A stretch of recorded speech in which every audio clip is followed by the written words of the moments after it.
வணக்கம் சார். வணக்கம் சார், இந்த குரு பயிற்சி நம்ம மக்களுக்கு எப்படி சார் இருக்க போகுது? நவகிரகத்துல மிக முக்கியமான கிரகமாக பார்க்கப்படக்கூடியது குரு பகவானுடைய பயிற்சி. சோ பொதுவா சாமானியர் தொடங்கி வெகுஜன மக்களா இருக்கக்கூடிய நம்ம எல்லாருமே ஒரு நல்ல விஷயத்தை தொடங்கணும்னு சொன்னா குரு பலன் இருக்கா அப்படின்னு தான் பார்ப்பாங்க ஜாதகர்கள்.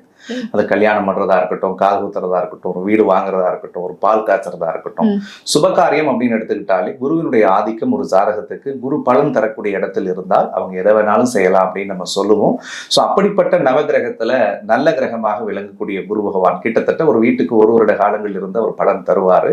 சோ இந்த குரு பெயர்ச்சி வாக்கிய பஞ்சாங்கப்படி வரக்கூடிய மே மாதம் 26ஆம் தேதி இப்ப இருக்கக்கூடிய மிதுன ராசியில இருந்து தன்னுடைய அடுத்த ராசியான கடகத்துக்கு பயிற்சி ஆகிறார்.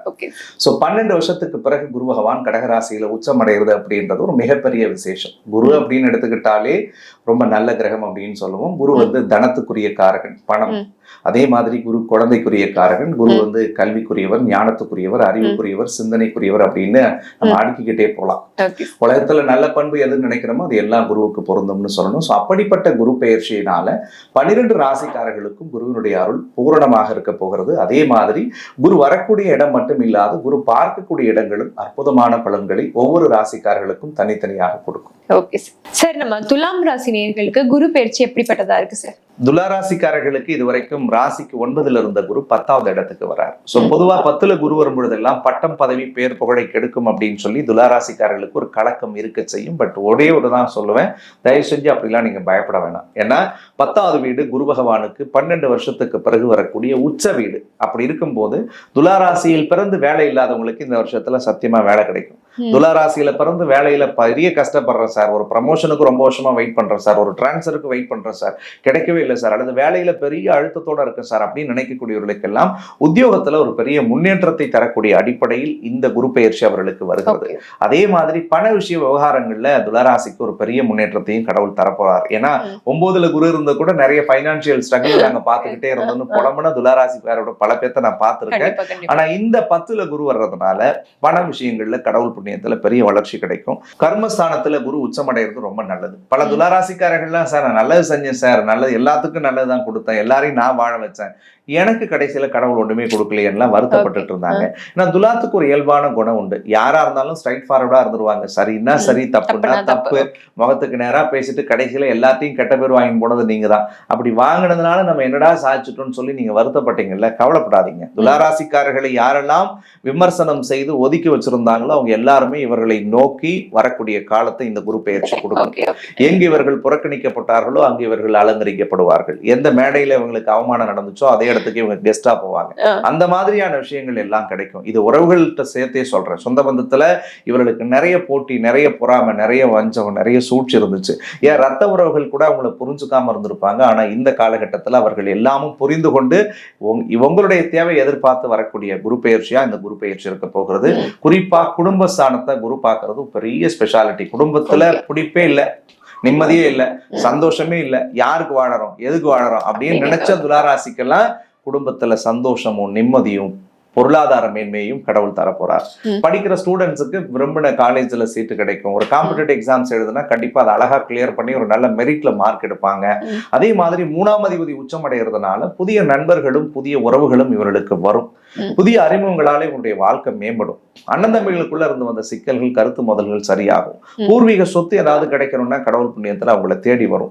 அதே மாதிரி ஒரு புதிய தன்னம்பிக்கையோடு சில முயற்சிகளை தெளிவா தொடங்கி அதுல வெற்றி பெறுவார்கள். பல துளாராசிக்காரர்களுக்கு தாயோட பிரச்சனை, வீட்டுல இருக்க முடியல, தொழில பிரச்சனை, வண்டி வாகனம் வச்சிருந்தாலும் அடிக்கடி விபத்து நடந்துட்டே இருந்ததெல்லாம் புலம்பி இருப்பாங்க. அந்த சிக்கல்கள் இந்த குரு பெயர்ச்சியோடு சரியாகும். தாயோட இணக்கமான சூழல் ஏற்படும். தொழில் முறையில வளர்ச்சிகளை கடவுள் கொடுப்பாரு. 5ல ராகு இருந்துச்சு. 5ல ராகு பூர்வ புண்ணியத்துல இருக்கும் பொழுது சனியும் சேர்ந்து இருந்தது. அப்ப பிள்ளைகளை நினைச்சு நிறைய கவலை இருந்தது துளாராசிக்கு. பிள்ளைகளால தேவையில்லாத மிஸ் அண்டர்ஸ்டாண்டிங்கும் வரும். இவங்க ஒண்ணு சொன்னா பிள்ளைக்கு ஆகாது, பிள்ளை ஒண்ணு சொன்னா இவங்களுக்கு ஆகாது. நவம்பர் மாசம் வரைக்கும் கொஞ்சம் தயவு செஞ்சு பாத்துக்குங்க. குழந்தைங்களை பூத கண்ணாடி வச்சு பார்க்க வேணாம். ஏன் செல்லு வச்சிருக்கேன், ஏன் அங்க போறேன் இங்க போறேன்னு கேட்டா அவங்க திரும்ப உங்களுக்கு 3 தடவை வழி கொடுக்குற மாதிரியான செயல்களை செய்வாங்க. கொஞ்சம் அது மட்டும் கொஞ்சம் அவாய்ட் பண்றது நல்லது. 6ல சனி இப்போதைக்கு போயிருக்கிறதுனால போட்டி அதிகமாகும், பொறாமை அதிகமாகும், வஞ்சகம் அதிகமாகும், நிறைய சூழ்ச்சிகளும் உங்களை சுத்தி நடக்கும் இந்த பீரியட்ல.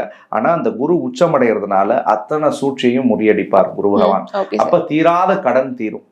கடன்ல மாட்டி தவிச்சுக்கிட்டு இருக்கிறோம், அப்ப நான் அதான் நினைச்சேன், கடன் பிரச்சனை தீருவான்னு கேக்குறேன். தீராத கடன்ல மாட்டிக்கிட்டு இருக்கோம், எங்களுக்கு கடனே எப்படா அடைப்போம் நாங்க கண்டிப்பா. எதிர்பார்த்துக்கிட்டு இருக்கோம் அப்படின்னு நினைக்கக்கூடிய துளாராசிக்காரர்களுக்கு கண்டிப்பாக இந்த வருஷத்துல கடன் அடைப்பீங்க.